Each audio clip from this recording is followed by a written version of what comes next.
오늘 본문 말씀은요, 에베소서 4장 1절에서 2절 말씀입니다.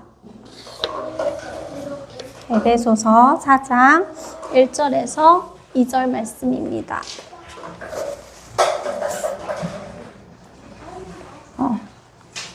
두 절이어가지고 우리 다 같이 합독하도록 하겠습니다. 그러므로 주 안에서 갇힌 내가 너희를 권하노니 너희가 부르심을 받은 일에 합당하게 행하여 모든 겸손과 온유로 하고 오래 참음으로 사랑 가운데서 서로 용납하고 평안에 매는 줄로 성령이 하나 되게 하신 것을 힘써 지키라. 아멘. 우리 오늘 제목은요, 우리가 힘써 지켜야 할 것이라는 제목으로 말씀을 나눠보도록 하겠습니다.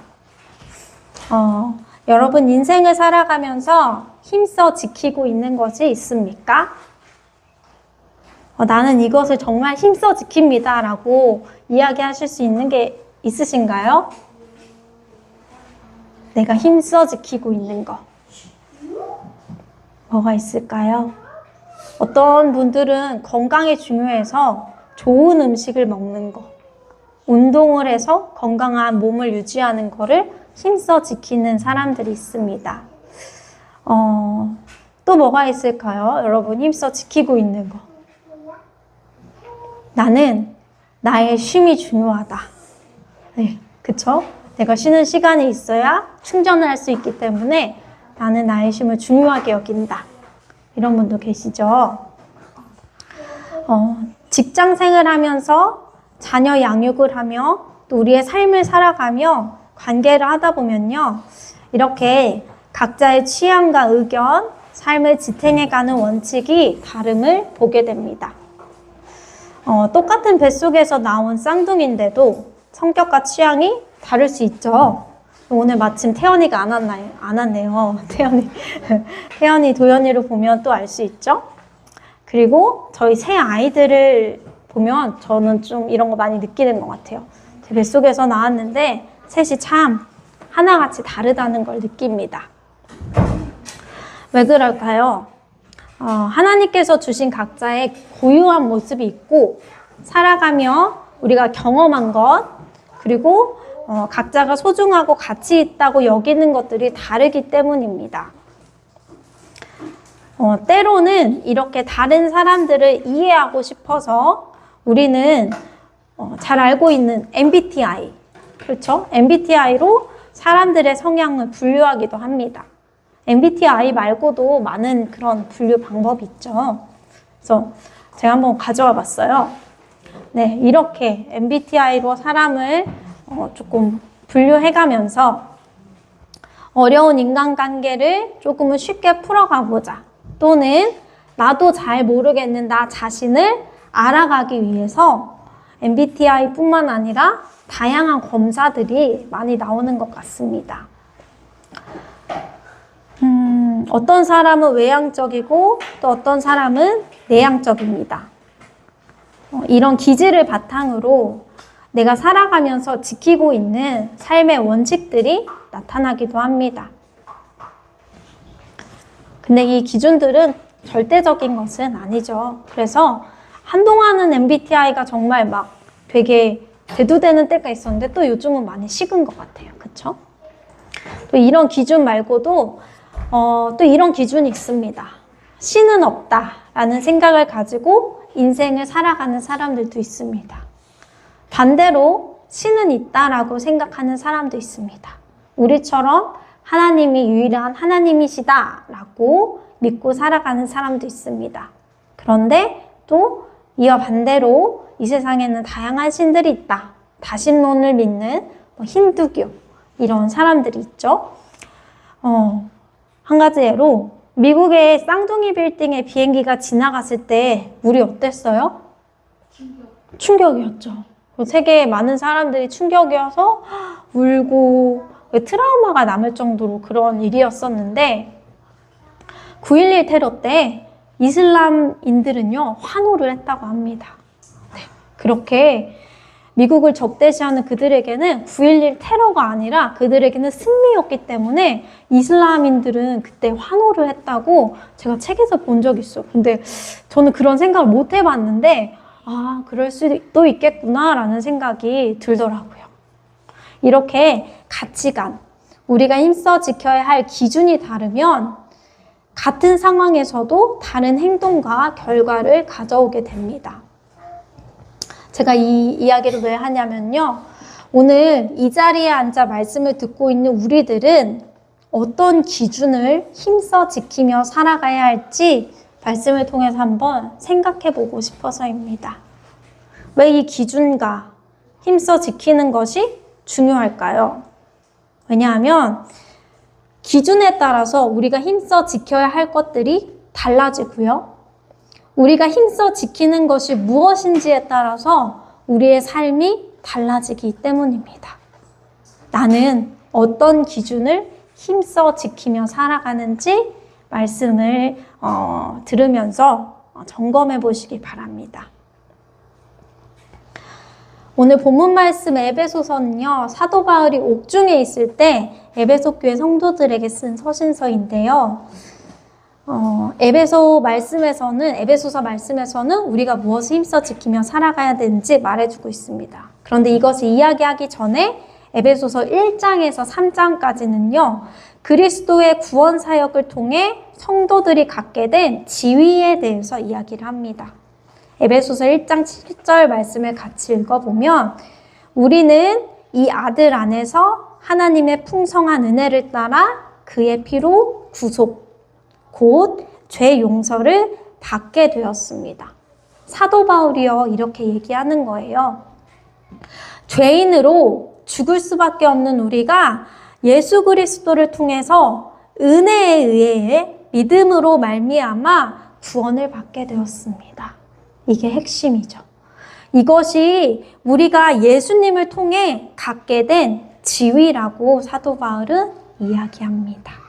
이 지위는요, 우리가 값을 지불하고 대가를 지불하고 얻은 것이 아니라 하나님의 은혜로 값없이 주어졌음을 사도 바울은 에베소서 1장부터 쭉 이야기하고 있습니다. 그리고 우리가 오늘 살펴볼 예수 그리스도를 통해서 죄인에서 의인이 된 우리들이 어떻게 살아가야 할지는 에베소서 4장, 5장, 6장에서 이야기하고 있습니다. 에베소서 4장 1절 말씀은 이렇게 시작합니다. 그러므로 주님 안에서 갇힌 몸이 된 내가 여러분에게 권합니다. 사도 바울이 감옥에 있어서 갇힌 몸이라고 표현했죠. 여러분은 부르심을 받았으니 그 부르심에 합당하게 살아가십시오. 사도 바울은 부르심을 받은 일에 합당하게 살아가라고 말하고 있습니다. 개역 한글에서는요, 합당하게 행하라 라고 기록되어 있는데 세번역 성경에서는 이 행하라는 말을 살아가라 라고 번역했습니다. 우리가 부르심을 맡은 일을 합당하게 행하려면 받은 부르심이 무엇인지 알아야 합니다. 그쵸? 그렇게 살아가야 하기 때문에 살아가려면 내가 어떤 일에 부르심을 받았는지 먼저 알아야 합니다. 제가 여기다 그림을 넣으려고 했는데 그림을 깜빡 못 넣네요. 며칠 전에 예은이랑 아이들한테 말씀을 전해주면서 이 질문을 한 적이 있었어요.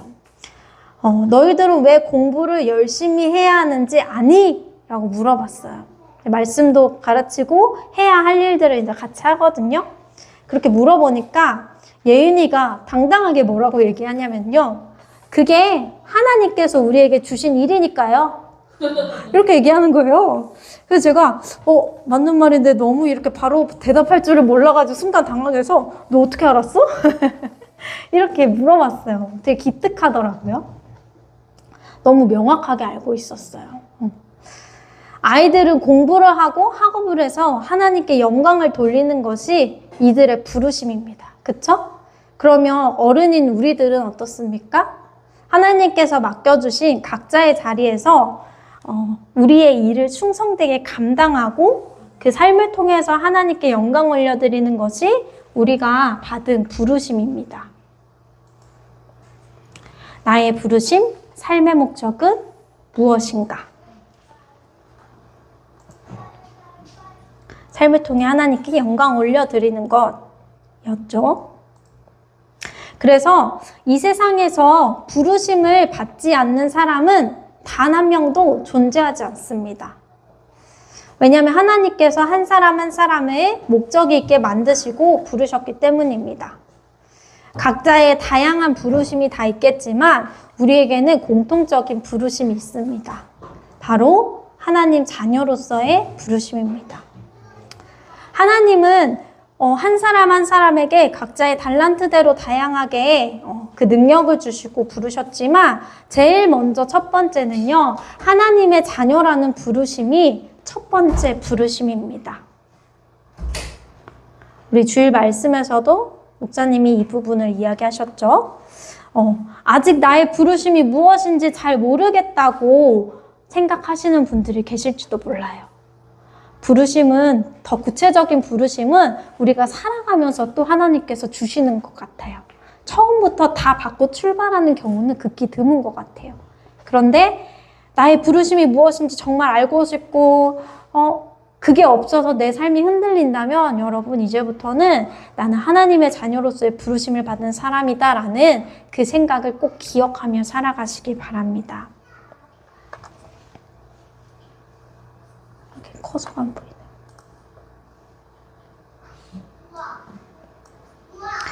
하나님의 자녀로서 생각하고 행동하고 말하고 결정하다 보면 내가 어떠한 사건을 마주했을 때 내가 선택해야 할 많은 선택들 가운데 하나님께서 기뻐하시는 선택을 하게 되기 때문입니다. 그렇다면 하나님의 자녀로서 부르심을 받은 우리는 구체적으로 무엇을 어떻게 힘써 지킬 것인가? 무엇을 힘써 지키며 살아가야 할 것인가? 이 부분은 오늘 본문 말씀에서 이야기하고 있습니다. 에베소서 4장 2절 말씀에서는요, 모든 겸손과 온유로 하고 오래 참음으로써 사랑으로 서로 용납하라고 말씀하십니다. 여러분, 우리가 생각하기에 하나님의 자녀잖아요. 우리가 하나님의 자녀는 어떤 사람이에요? 왕의 자녀입니다. 이 세상 창조주, 조물주의 자녀예요.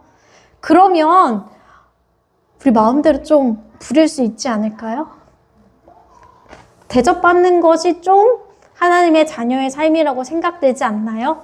내가 높은 자리에 좀 앉아도 될 것 같아 라는 생각이 들지만, 아이러니하게도 이 세상의 모든 권세를 가진 하나님의 자녀인데, 하나님은 우리에게 하나님의 자녀로 살려면 제일 먼저 겸손하라 라고 말씀하십니다. 그럼 겸손한 사람은 어떤 사람일까요? 제가 이제 그 어학사전에서 찾아봤어요. 겸손은 남을 존중하고 자기를 내세우지 않는 태도라고 나와 있더라고요.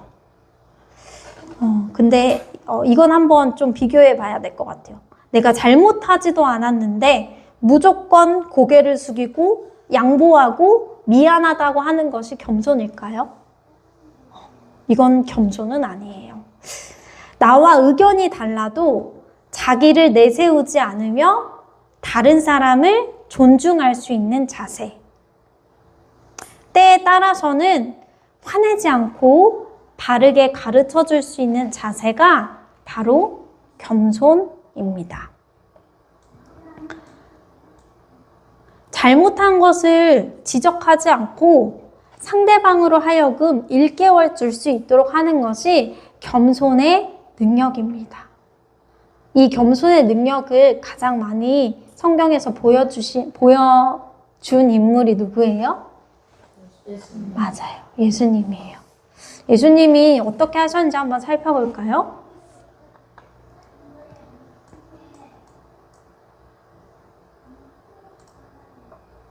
예수님은 가늠하다 현장에서 붙잡힌 여인을 향해서 어떻게 했죠?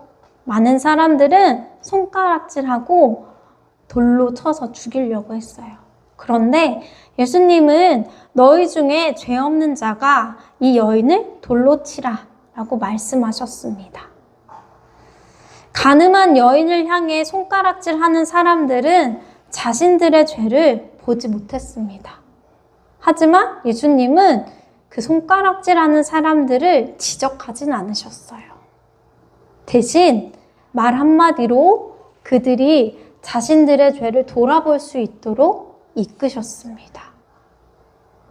이 말씀을 이렇게 묵상하면서 우리는 너무 쉽게 자동적으로 타인의 티를 보는구나. 쉽게 비판하고 판단하는구나. 그런데 한 가지 흠이 뭐냐면 내 눈에는 들보가 있다는 사실입니다. 오늘 혹시라도 타인의 티로 인해서 마음이 괴롭다면 하나님 앞에 나의 들보를 보게 해달라고 기도드릴 수 있기를 바랍니다. 그리고 그 티로 인해서 내가 하나님 앞에서 죄를 범하는 일을 멈출 수 있기를 바랍니다. 심판과 판단의 영역은 하나님께만 있음을 기억하는 우리가 되길 바랍니다. 이것이 겸손한 예수님의 성품을 닮아가는 삶입니다. 두 번째로 사도 바울은 하나님의 자녀로 부르심을 힘써 지키며 살아가려면 온유하라고 말합니다. 겸손함과 온유함으로 깍듯이 대하십시오. 온유는 성품이 온화하고 부드러운 것을 말합니다. 화를 내고 분을 내지 않는 것을 말하겠죠. 하나님께서 성경에서 이 세상에서 가장 온유한 사람이 있다고 했는데 그 사람은 누구였습니까, 여러분? 네, 맞아요. 모세는 이 지면에서 가장 온유한 자라고 신명기 말씀에서 얘기하셨던 것 같아요. 그런데 모세가 처음부터 온유한 사람은 아니었죠. 모세는 애굽에서 이스라엘 백성을 괴롭히는 애굽인을 죽인 일이 있습니다.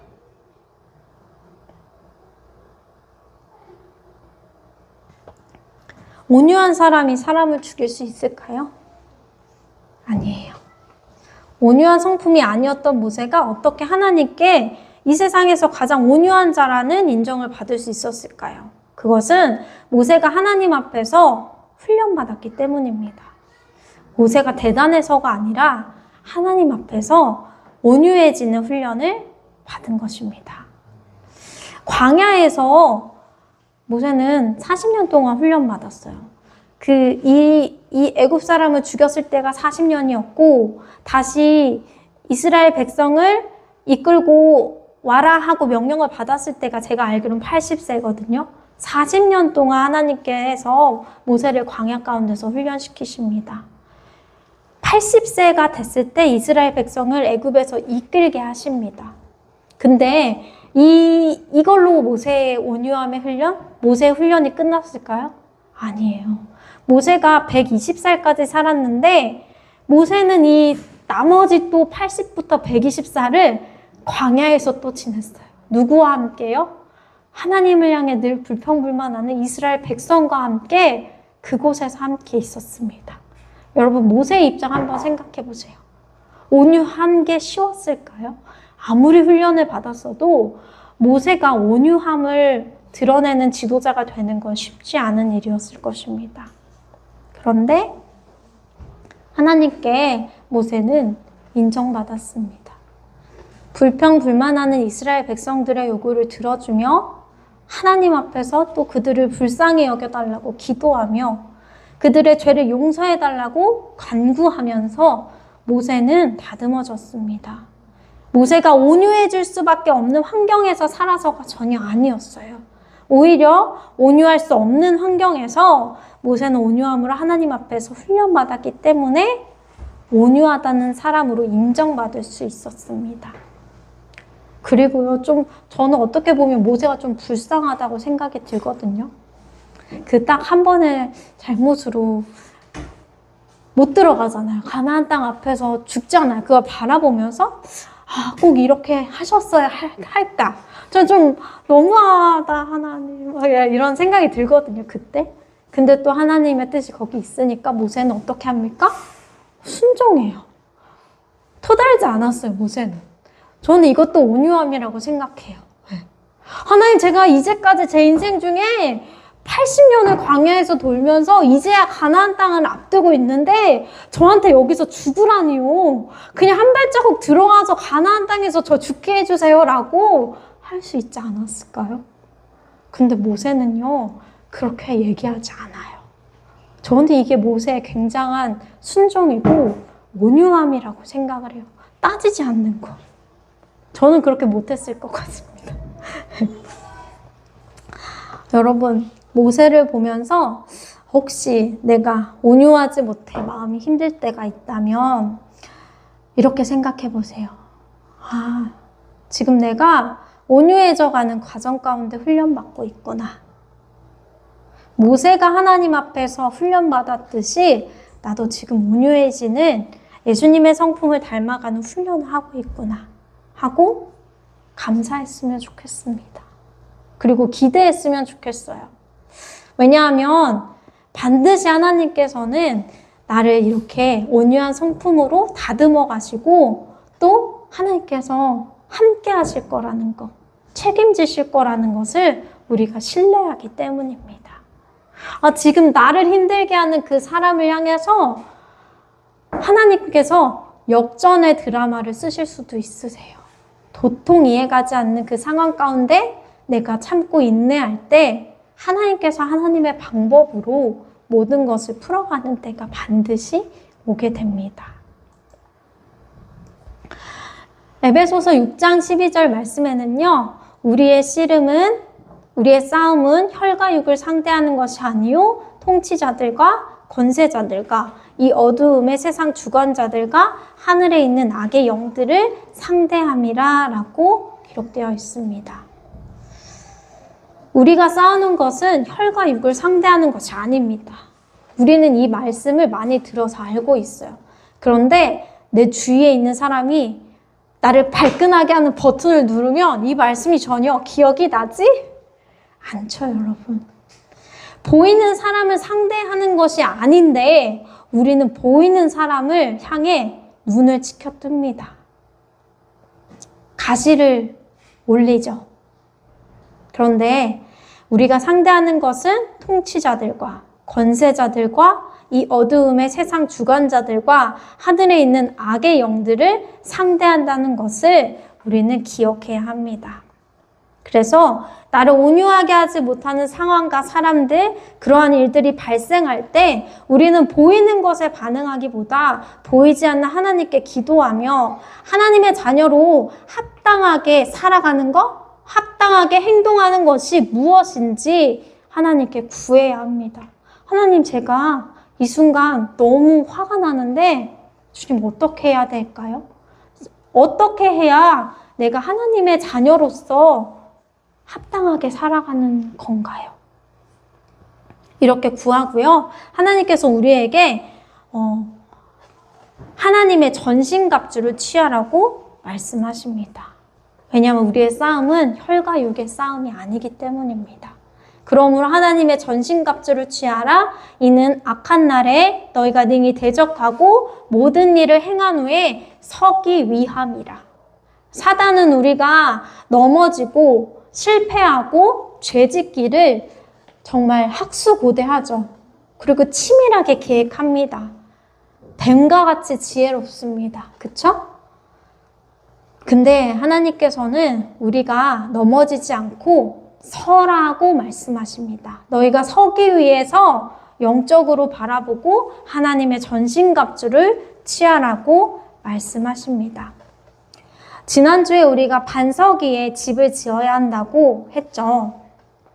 반석 위에 집을 짓는다는 것은 땅을 파서 반석이 나올 때까지 그 고된 일을 해야 한다는 것을 의미했습니다. 모세가 온유함을 훈련받은 것도 반석이 나올 때까지 판 것과 일맥상통하죠.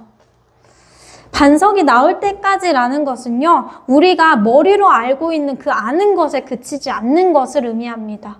아는 것에서 우리의 삶이 되도록, 나의 습관이 되도록 훈련한다는 것이 반석이 나올 때까지 탄다는 의미입니다. 온유해야 한다는 것, 겸손해야 한다는 것을 아는 것에 그치지 않고 행할 수 있도록 하는 것이 반석 위에 집을 짓는 것과 같은 이치였습니다. 모세가 온유함을 하나님 앞에서 훈련받았듯이 우리도 똑같이 삶 가운데서 훈련을 받고 살아가는 사람들이라는 것을 잊지 않았으면 좋겠습니다. 그리고 날마다 하나님의 전신갑주를 입고 서나갔으면 좋겠습니다. 지난주에 저도 온유함을 훈련하는 시간이 있었습니다. 저만 있는 건 아니죠, 여러분? 제가요, 약속이 있어서 약속 시간이 다 돼서 거의 도착했습니다. 그런데, 상대방이 전화를 해서, 우리 4시간 후에 밥 먹는 게 어때? 아무렇지도 않게 약속 시간을 뒤로 미루는 거예요. 여러분 어떠세요? 저 약속 장소에 도착하기 한 5분 전이었거든요. 4시간 후에 저녁 약속으로 바꾸는 거예요. 당황스럽죠? 근데 양해를 구하지 않아요. 미안한 기색도 없이 당연하다는 듯이 약속을 변경해서 통보하는 태도의 순간 제가 푹 올라왔습니다. 이거 어떡하지? 내가 이걸 어떻게 얘기하면 좋을까? 근데 저는 그 순간 어떤 생각이 들었냐면 나를 되게 무시하네. 정말 기분이 나쁘더라고요. 그래서 정말 오랜만에 여기 있던 게 쉽게 올라오는 거예요. 이걸 어떡하지? 근데 그 순간 예수님 저 어떡하죠? 제가 너무 마음이 화가 나요. 제가 예수님한테 묻더라고요. 화를 낼까? 바른 대로 얘기할까? 이치를 따져볼까? 제가 원래 이런 사람이에요, 여러분. 근데 제 마음속에 감정 컨트롤해. 너 이거 화잖아. 이런 마음이 생기는 거예요. 그러면서 오늘이 어떤 날이지? 이 물음이 생겼어요. 좋은 날이었거든요. 약속을 하는 게 좋은 날이었는데 제가 화를 내면은 완전 분위기 망칠 것 같은 거예요. 그래서 나 절제해야겠다. 이 마음을 진짜 이건 제가 하는 게 아닌 것 같아요. 절제해야겠다라는 생각이 들었어요.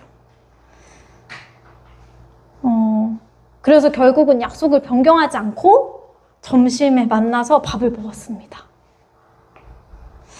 물론 약속한 시간보다 상대방이 훨씬 늦게 오기도 했어요. 저는 일찍 도착했지만 근데 개의치 않고 제 할 일을 했습니다. 정말 하나님께서 주신 마음이었어요. 화가 안 나더라고요.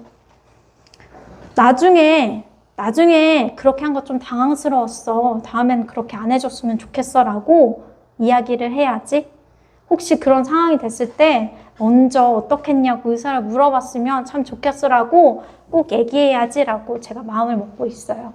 네, 얘기할 수 있는 때가 오길 바라며.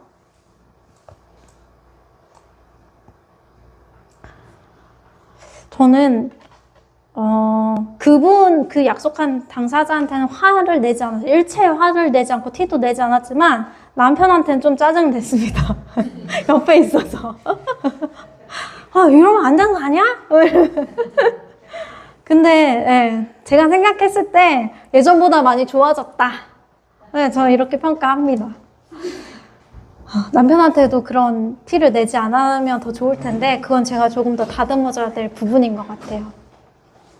이렇게 우리가 삶을 살아가면서 하나님의 말씀을 아는 것과 행하는 것을 일치시키려는 훈련을 늘 겪는 것 같습니다. 근데 하나님의 말씀을 기억하고 예수님이 우리에게 부탁하신 것이 무엇인지 기억하다 보면 하나님께서 절제라는 브레이크를 사용할 수 있는 힘을 허락해 주시는구나 라는 것을 좀 느꼈던 것 같아요. 예전에 저였으면은 단판을 내고 나갔습니다. 네. 근데 그게 하나님의 은혜였어요. 그 절제라는 브레이크를 생각하고 예수님께 묻고 어떻게 해야 될지 할 수 있는 게. 물론 날마다 제가 이렇게 되는 게 아니에요. 그래서 여전히 예수님의 말씀을 따라 성령님을 의지하며 훈련하는 삶을 살아가고 있습니다. 이 훈련을 트레이닝이라고 하잖아요. 트레이닝을 통해서 우리는 성령의 열매를 맺게 됩니다. 사랑과 희락, 화평과 오래 참음, 자비와 양선, 충성, 온유, 절제입니다. 이렇게 온유함을 훈련하다 보면요. 세 번째, 오래 참음을 할 수 있는 성품이 더해집니다. 오래 참음과 온유함은 짝꿍과 같이 따라다닙니다. 여러분, 온유하지 않는데 오래 참을 수 있을까요? 어렵죠. 오래 참는데 온유하지는 않아.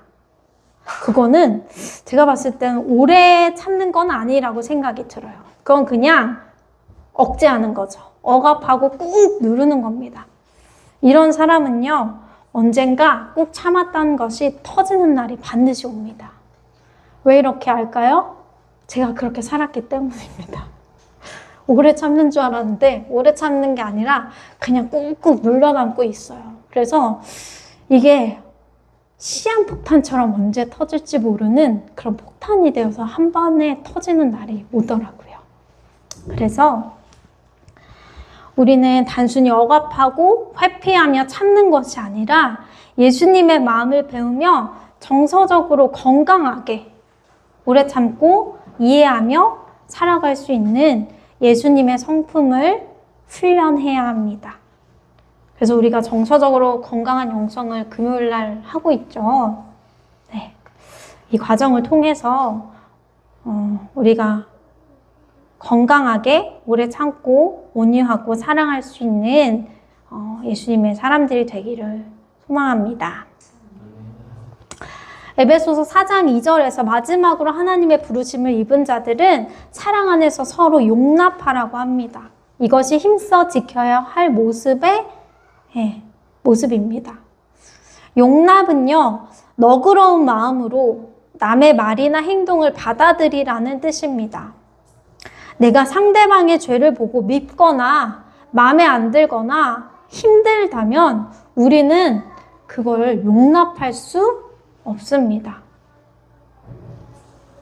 우리가 예수님을 닮아가며 용납하는 삶을 살아가려 하지만 용납은 사실 우리의 의지대로 되는 것이 아닙니다. 예수님께서 우리의 마음 가운데 용납할 수 있는 마음을 부어주실 때 저는 가능하다고 생각합니다. 왜냐하면 예수님께서 우리에게 보여주셨던 사랑 안에서 예수님께서 우리에게 베푸셨던 너그러운 마음으로 다른 사람의 말이나 행동을 받아들이는 것이 바로 용납이기 때문입니다. 그래서 내가 지금 용납이 안 돼요. 용납하지 못하는데 옆에서 억지로 너 그거 용서하고 용납해야 돼 라고 강요할 수 있는 것이 절대 아닙니다. 용납하지 못했다고 해서 용서하지 못했다고 해서 우리가 너무 나를 자책하지 않기를 바랍니다.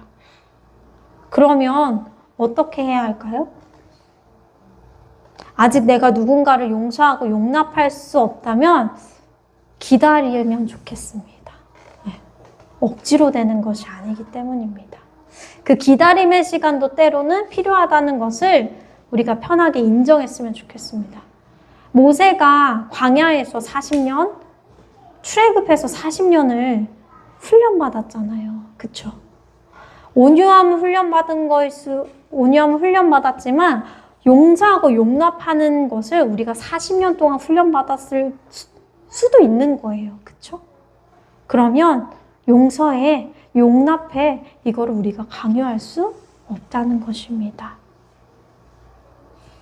그래서 우리는 우리를 도우시는 성령 하나님의 도움 없이는 지금 이 에베소서 4장 1절에서 2절 말씀을 우리의 힘으로 이룰 수가 없습니다.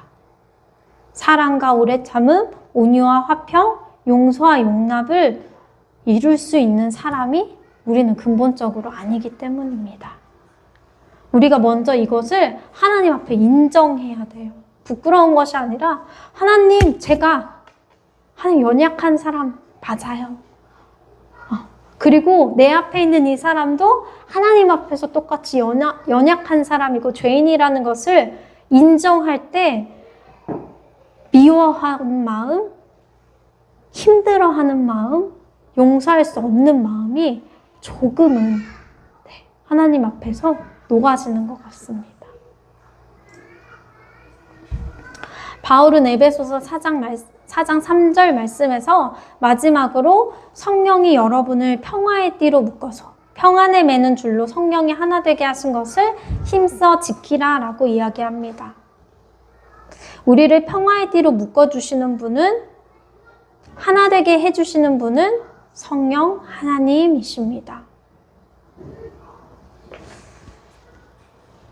그래서 우리가 우리 안에 거하시는 성령 하나님을 우리 마음속에서 성령 하나님이 역사하시도록 어떻게 해야 할까요? 내어드려야 합니다. 우리가 죄에 가까워지는 것이 아니라 날마다 하나님과 더 가까워지려는 그러한 생활, 이것이 필요합니다. 하나님께서는 왜 우리에게 이렇게 힘써 행하라 라고 말씀하실까요? 하나님의 자녀로서 그것은 바로 우리를 준비시켜서 그리스도의 몸을 세우려고 하시는 것입니다. 그리스도의 몸을 세워서 어떻게 하시려고요? 우리 모두가 하나님의 아들을 믿는 일과 아는 일에 하나가 되고 온전한 사람이 되어서 그리스도의 충만하심의 경지에까지 다다르게 하려고 하십니다. 아는 것과 믿는 것이 하나가 되고 그리스도의 예수님의 충만하심의 경지에까지 다 다르면 뭐가 좋은데요? 뭐 때문에 우리가 이렇게 해야 돼요? 그것은 바로 사도행전 1장 8절의 말씀 때문입니다. 하나님께서 하나님의 자녀로 우리를 부르셨고 그 부르심의 목적은요, 바로 오직 성령이 너희에게 임하시면 너희가 권능을 받고 예루살렘과 온 유대와 사마리아와 땅끝까지 이르러 내 증인이 되리라 하시니라. 이 말씀을 이루게 하려고 하심입니다.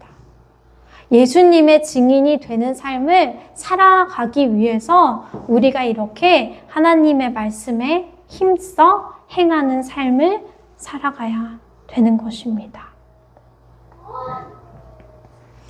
온 사마리아와 땅끝까지 이르러 복음을 전하는 것이 하나님의 자녀로서 이 세상에서 수행해야 할 임무인데 우리의 모습을 통해 예수 그리스도가 전해지지 않으면 우리의 부르심이 완성될 수가 없기 때문입니다.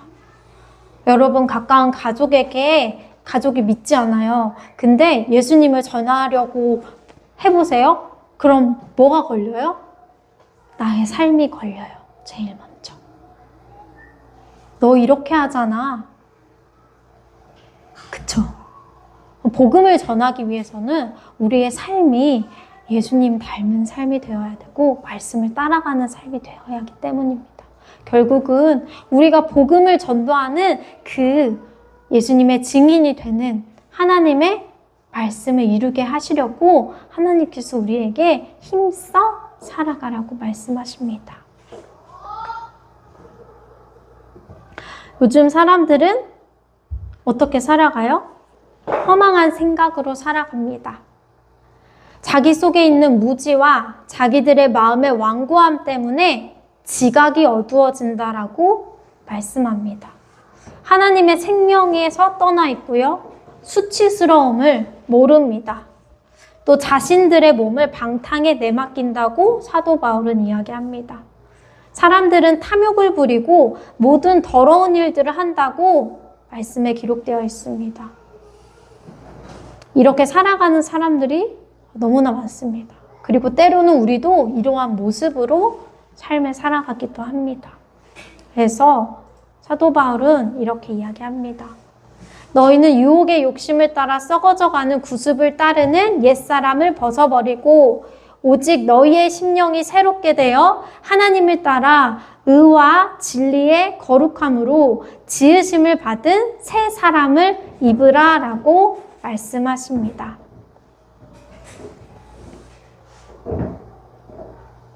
지난날의 생활 방식대로 허망한 욕정을 따라 살다가 썩어 없어질 옛 사람을 벗어버리라. 세번역 성경에는 이렇게 나와 있습니다. 하나님을 따라 의와 진리의 거룩함으로 지으심을 받은 새 사람을 입으라 라고 말씀하십니다. 오늘 우리가 하나님의 자녀로서 힘써 지켜야 할 것이 무엇이었는지 기억해 보시기 바랍니다. 상황과 환경, 조건이 바뀌어도 우리가 하나님 자녀로서 힘써 지켜야 할 것은 변하지 않습니다. 왜냐하면 하나님의 말씀이 변하지 않기 때문입니다. 서로 사랑하라. 내가 너희를 사랑한 것 같이 너희도 서로 사랑하는 것이 마땅하니라 라고 예수님께서 말씀하셨습니다. 겸손, 온유, 사랑, 용납, 성령 안에서 평화를 지키는 우리가 되기를 예수님의 이름으로 축복합니다. 그래서 우리를 통해서 가정에서 또 배우자에게, 자녀들에게, 부모님들에게 예수 그리스도의 복음이 전해지길 소망합니다. 또 우리가 있는 회사, 직장, 우리가 맺는 그 관계들 가운데 복음이 전해지기를 소망합니다. 그렇게 살아가는 우리 스토리처치 성도님들이 되시기를 예수님의 이름으로 기도드립니다. 아멘.